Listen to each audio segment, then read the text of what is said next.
visionary in her own right, a former astronaut commander, a former test pilot. She and Bob Cabana have been great partners as we try to offer some leadership to NASA. Pam? Thank you, Bill. I sure wish you could be here, Mr. Administrator, because this is the beating heartbeat of Hubble, James Webb, and in the future, Nancy Grace Roman. And I wish you could feel the energy that I feel in the building and in the room. We're just so excited, as you pointed out, that we're in the final countdown. I also want to reiterate your congratulations to Greg Robinson and his team, everyone at Goddard and here at the Space Telescope Science Institute, our industry partners, Northrop Grumman and Ball Aerospace, and of course, our international partners as well, the European Space for the Science Mission Directorate, Dr. Thomas Zerbuch. Well, thanks so much. So excited to be here with you and the administrator. We, of course, talk about Webb all the time and about science missions in a broader sense. And I really want to echo the words that you said and what the administrator said, really giving credit to the amazing team that got us here. And one of the most important things in science is to figure out what's a conserved quantity and what's not a conserved quantity. I want to tell you that credit is not a conserved quantity, so everybody can take 100% of it. And so let me give 100% of credit to some other people who are here also. Bill Oakes, who I was sitting there, who's going to talk to you later, of course, is the manager. And frankly, when I joined NASA, and after me, Greg joined, the Webb program, he was already there and had built a team that was marching towards this. And we've had many challenges. I just want you to know we've been in many meetings that, frankly, took some of my night sleep afterwards. Many meetings, of course, that gave me that sleep back later. That I was actually not, expecting. And, frankly, the team that he and Scott Willoughby, who is not here right now, but is the manager at Northrop Grumman, I just want to tell you how much I appreciate their dedication and their eyes being locked on the prize each and every day, frankly, even if disappointments at times. I try to pull them away from that. So I just really wanted to do that, Bill. It's just been an honor working with you. Thomas Zerbuch está agradeciendo a toda la gente que trabaja con él. Se habla del equipo, en realidad, de todos, la unidad. Esto de tener 20 años de combustible ahora con el Webb es algo genial, ¿no? The first time I figured out something that nobody knew is a moment I'll never forget. It was 2 a.m. Yes, I used to work late as a grad student, still at times, but as a grad student, normally I work late. And I was in front of my computer screen and I looked at something, data analysis that I had done, and something was absolutely clear. Solo era cierto. Ellos habían dicho, bueno, tenemos 10 años, que ya era muchísimo. Ahora con los cálculos de ya estar en órbita, se dan cuenta de que van a poder estar 20 años. Es brutal. I remember how I felt that day. Research is an incredible activity, one of the most important activities of humans, because that moment you know how important it is as humans to broaden that space of knowledge, that space of understanding, the space we live and think in. And sí, esto es como para un festival de rock. Para ir al pogo. I believe July 12th, for so many of us, not just for the researchers, but for all of us, will be that sense. I remember how close to tears I was that moment, because it's an emotional moment when you see nature suddenly releasing some of its secrets. And I would like you to just imagine and look forward to that. No, it's not an image. It's a new world view that you're going to see. Nature giving up secrets that have been there for many decades, centuries, millennia, forever, for where we are as humans. So, of course, the path to that has been that amazing launch that Christmas morning. I don't know last year we launched every holiday or the day before. Like, I mean, my family is, what the heck?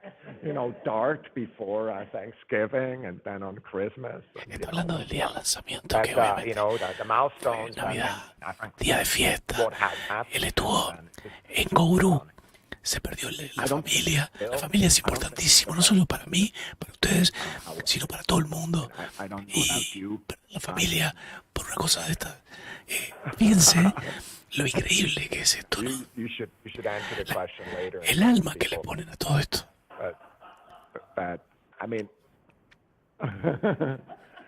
but look, so we're getting to July 12th, and just in analogy of our colleagues here, No tenemos nada más valioso que el tiempo. what I would like to announce today is that I can confirm that's part of the July 12th release.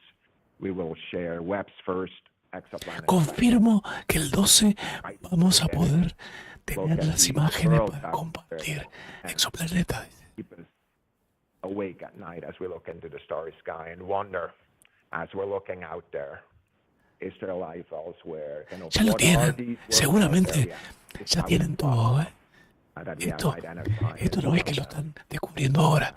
Ya tienen todo lo que vamos a ver el 12, estoy seguro. Y ellos ya lo vieron todo.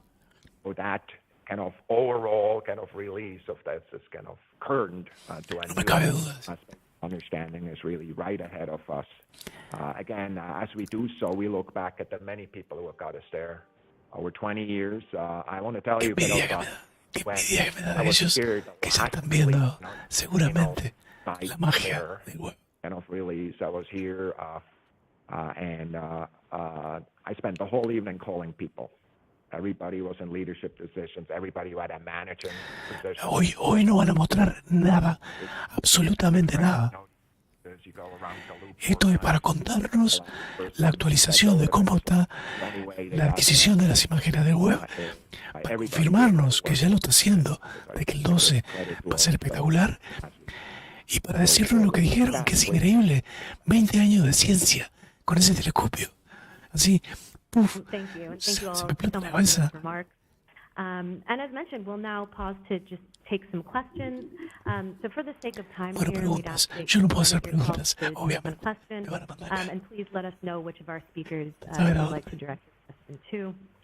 On the phone, you will be able to press *1 if you'd like to ask Sí, a Rosa, question. dice, por su forma de hablar parece contento, feliz. And we will have ¿Y qué es? a mic that will be Es, passed around for como questions. dicen ellos, amazing. Es increíble.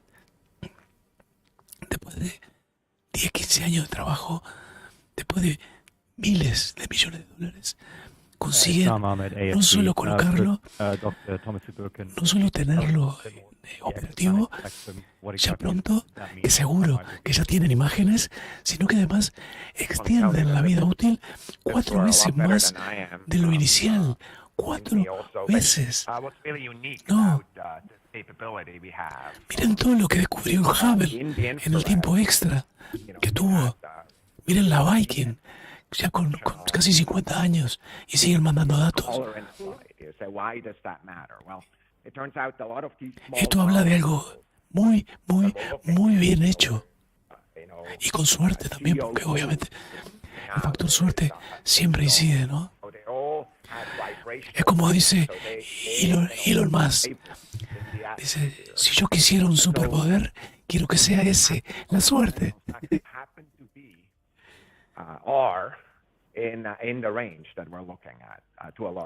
No estoy forzando, estoy susurrando. Va, dices. Gracias, Marco. Vengo mejorando. Ahora le paso. Hola, soy tu padre. Va saliendo.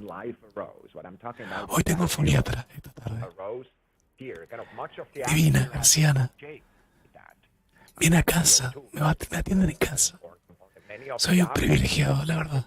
Papers that say that even nitrogen, which is an important part, actually has a lot to do with life here. So we're looking forward to seeing the atmosphere of that specific planet, Estoy but muy also many entusiasmado con todo more esto. Tienes razón, me esfuerzo, because sí. of all those. We are learning more about that planets in a ways that we've never seen before, but also because we'd like to see Vamos a ver los planetas en una forma que nunca antes lo vimos, dice Thomas. of a given planet, potentially in our minds, in our models, harbor, or be a space. What's up, Renate?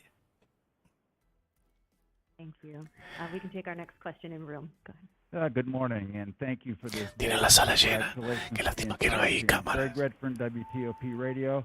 And the question that's really been on my mind is who decided and what was the process of what pictures were to be released on July 12th? That's really been my ¿Quién decide y cuáles son las imágenes que se traen? What I'm going to do is give an answer, and I'm going to ask Hen, if I get it wrong, to walk up there and correct me. You good with that? So actually, the way we did this is not top-down, but bottoms-up. And we basically asked the team to basically come up with a series, I think of it like a dessert buffet, right? Kind of a series of measurements that would really represent the best what this capability can offer without they're staying away from certain things. Like, for example, we don't want to undercut a lot of the science that's already proposed later on, but really that team decided on the targets that are there in a specific fashion. And frankly, it came to me afterwards. So I just want you to know it's from the people who are close to the instruments, the people that are close to the measurements. Who ultimately decided, you stand up and say if you care. It was not me. Ultimately, again, it's somewhat of a collective decision. Eric Smith certainly has a hand in that. You and the NASA administration have a hand in that. And of course, we here at the Institute and the project also talk about that. So Vamos a ver qué me it's dice a bit of hoy a la but mañana. you're right in saying that it's a bottoms-up effort rather than top-down. So my contribution was great. That's the Contáctame. By the way, I happen Oye, to TV, be contáctame por Discord. Y si quieres, charlamos. Okay, another question in room. Charlamos, chateamos. Nadia Drake, National Geographic.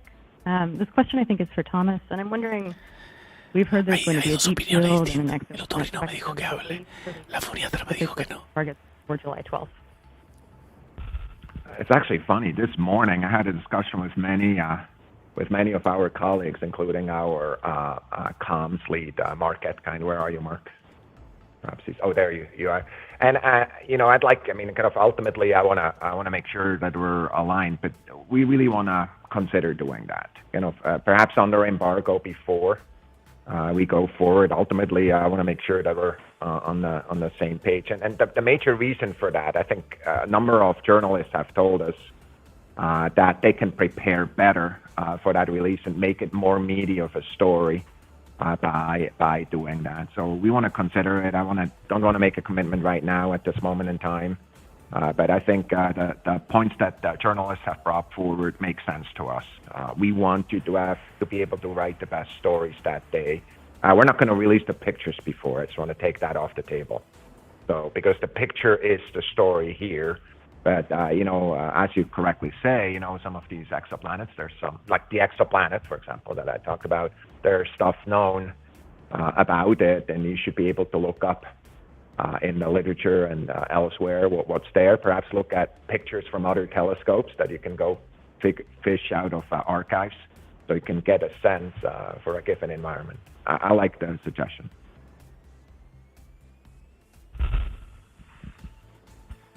Hi, I'm Rebecca from space.com. My question is, you, I think, mentioned that along the course of, the development and the deployment of this mission, there were some sort of nerve-wracking moments, and I know it's we've all been holding our breath over the last 6 months, particularly as the telescope deploys. For you both, were there sort of particular nerve-wracking moments that stick out in your mind, either during the planning and development of the mission or during the deployment?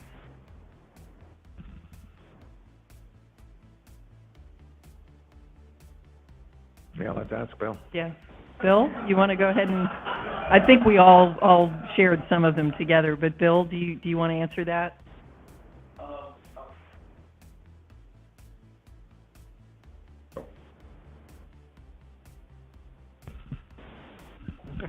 Yeah, I usually don't have to have a microphone, but okay. No, there were, obviously during deployments, that was the most nerve-wracking. Thomas joked before about, asked me about confidence levels, and back, I guess Greg and I were interviewed on 60 Minutes. When I got asked about confidence, I said I was 100% confident. And I knew that because of the testing that we had done, the people that we had been involved. Now, if you would ask me, would it have gone 100% smooth, that's a different question. And I would have said, no, we would have had some issues in there. We probably would have had to take a pause and work on things. But it has been, I'm stealing some of my thunder from my panel later, but it has been an amazing 6 months. And yeah, there were nerve-wracking times, but when you have a confidence in your team, then you know you can get through those very nervous times. Hey, Thomas, this is the other Bill that's present today. I just want to point out it's extraordinary when once the Ariane 5 put it in a perfect position on a trajectory, and then you have 244 things that have to work perfectly, and all of them perfect. That's just extraordinary, and a great credit to the team that you all are hearing today. There's one other that was a moment of question that ought to be recognized. Because Webb was running out of money, there was some consideration in the Congress of canceling it. But Senator Barbara Mikulski, dice que el Congreso quería cancelar el Webb.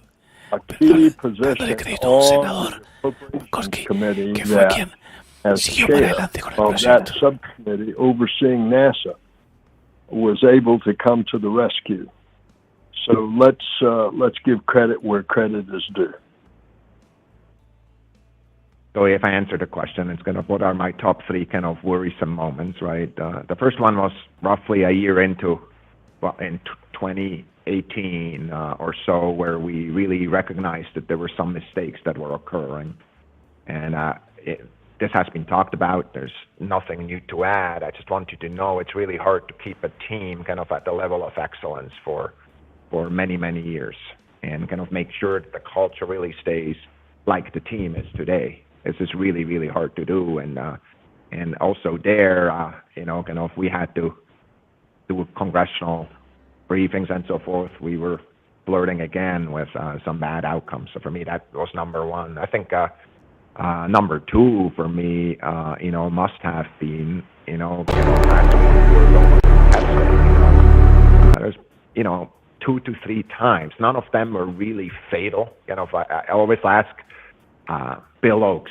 Hey, if this happened in space, would the telescope work? In most cases, it would have been fine, but reduced something, right? And so for me, that was kind of reassuring. But nonetheless, we had to redesign some parts. We had to redesign some systems. And for me, that some of these moments, right, were probably the number 2. And I think at the number 3 was really when we were at the launch site, right, where I always tell everybody, it's really hard to work on a $10 billion mission. Most people have never done it. It's a different way of work because there are no small problems.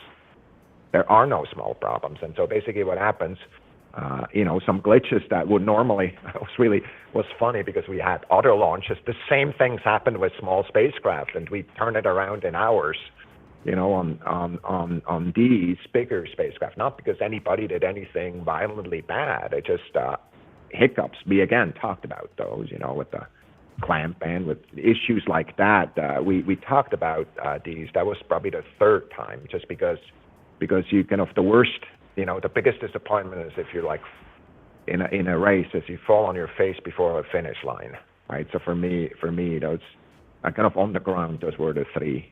Frankly, in space, There were times, and I always called either Menzel or Feinberg, right? It's like, hey, how much should I worry? It's like, don't worry yet too much, or hey, you should really worry about that more, right? So like, sometimes it's hard, in a complex system, what's bold-faced and what's not, again. Of all the issues that are there, some of them are just issues, some of them are like, hey, hizo la animación de la caricatura del astronauta que hizo I'd like el to make sure that we also caricaturista take a Alonso. question or two from the phone lines. We'll go to our operator quickly on the phone to take a question there. Absolutely. No dejan Our de first sorprenderme. question is going to come from Eric Berger. Eric, your line is open. A ver, Eric. Hi, thanks for doing this. First of all, I wish Administrator Nelson a quick recovery from COVID. And second, Recuperándose de COVID. in terms of these images, have these already been taken, or what is the plan to do these observations over the next couple of weeks? I'd just love to know sort of if you have completed commissioning of the scientific instruments and have moved into observational mode, or when that's going to ¿Qué es lo happen. próximo que Thanks hacen very ahora? much. So the images are being taken right now. There's a number of images that have already been Las taken. imágenes There's ya se han images, sacado I want to y se make sure siguen that sacando. about images, we really think of data products. In some of the cases, there's multiple instruments that are involved. En cada in these caso data products. hay múltiples May have been taken, instrumentos some others have not. But yes, involucrados. there's already some amazing science in the can.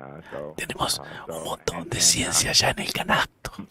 Some others are yet to be taken as we go forward. So we're right in the. I would say we're in the middle of Qué really noticia increíble. getting the history-making data down. We're not at the other end yet. Frankly, we're going to take some of these measurements until just days before the 12th, and you should be aware there may be some last-minute choices that we like. Hey, of the things we're doing, which ones are we going to put out, right? Remember, that first release is just the first release. Lo primero que vamos a mostrar es justamente el primero, pero va a venir mucho más. Aparte de eso, este primer año van a mostrar de hecho todo lo que van agarrando, todo lo que van sacando. Luego no, pero ahora este año se van a dedicar a eso. Take one more from the phone, and then I know we have one in the room as well, and then we'll have to wrap it up for this segment, but we can go ahead to the next phone question. Our next question comes from Bill Harwood of CBS News. Bill, your line is open. Hey, thank you very much. And I'm not sure who this is for, but I'm wondering how many data products, whether that's pictures or spectra, that we might see on 712. Maybe a ballpark thing. And secondly, very quickly, we're all familiar with Hubble deep fields and how many orbits it took to gather those photons.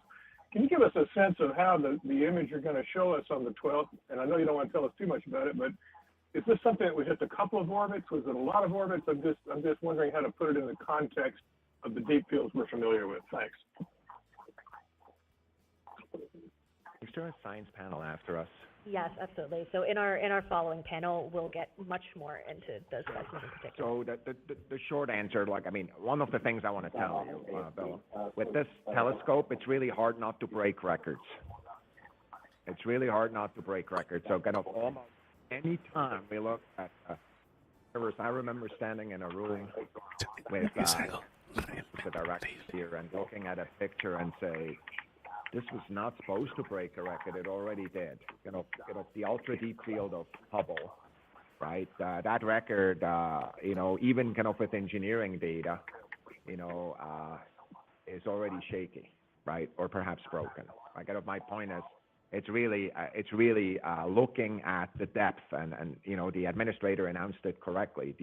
The deepest image error will be there, and so just imagine that. I think there's, if I remember correctly, there's 10 or 20 kind of overall images and products that we looked at. A ratio, a fraction of it will be released. But I really would like to defer to the next panel because they're down and in on it, as opposed to me kind of getting beyond my 2 questions deep that I usually get. Thank you. And we can go ahead and take our final question here in the room, and then we will have to wrap it up for this segment here. Thank you so much. Kristen Fisher with CNN, and I guess this question is really for both of you.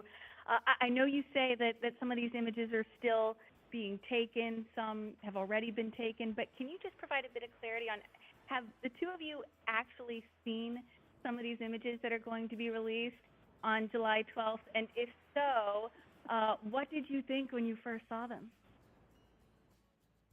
Oh, yeah, of course. I mean, come on, right?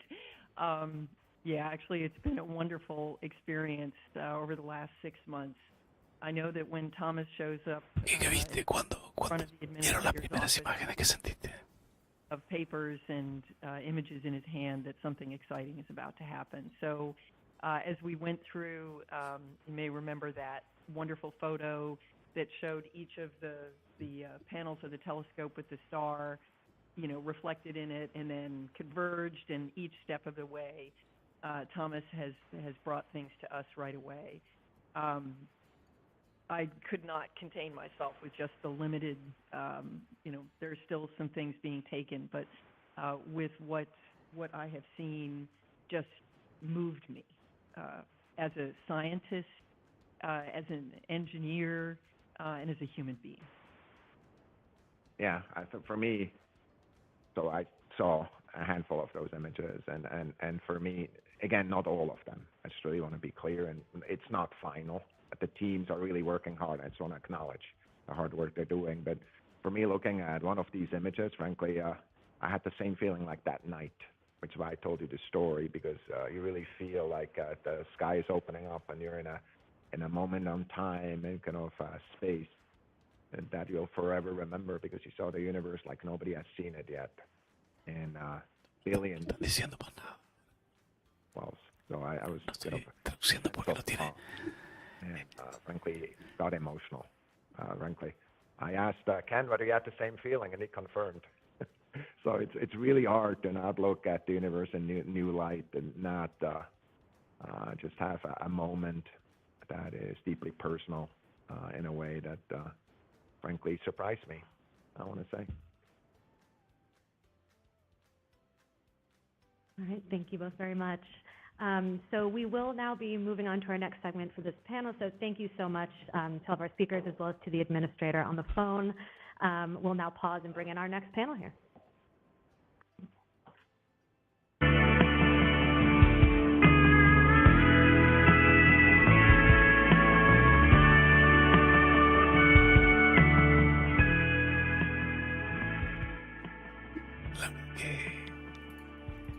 Gratamente sorprendido de todo esto.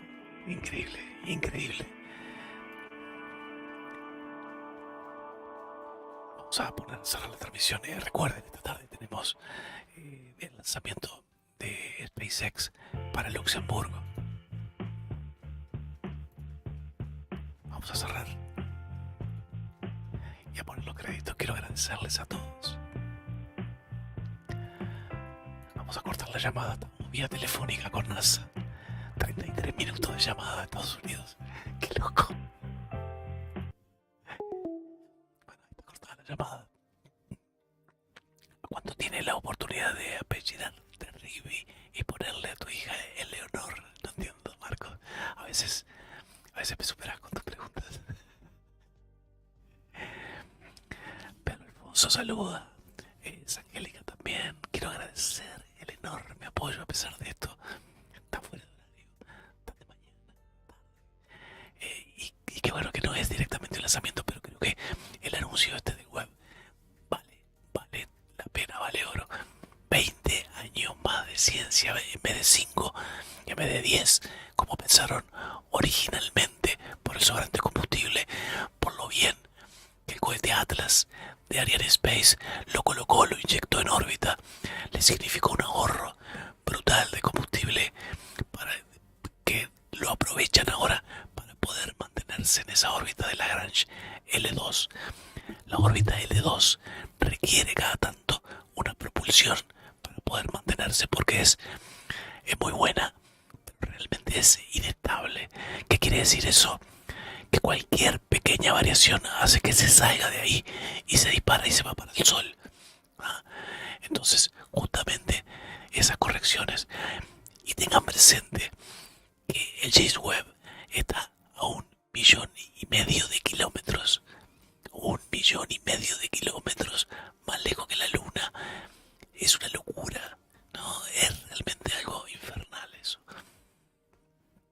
¿Qué más que puedo decirles? Que muchísimas gracias a todos por el apoyo, por bancarme así, por bancarme sin voz, por bancarme en el chat.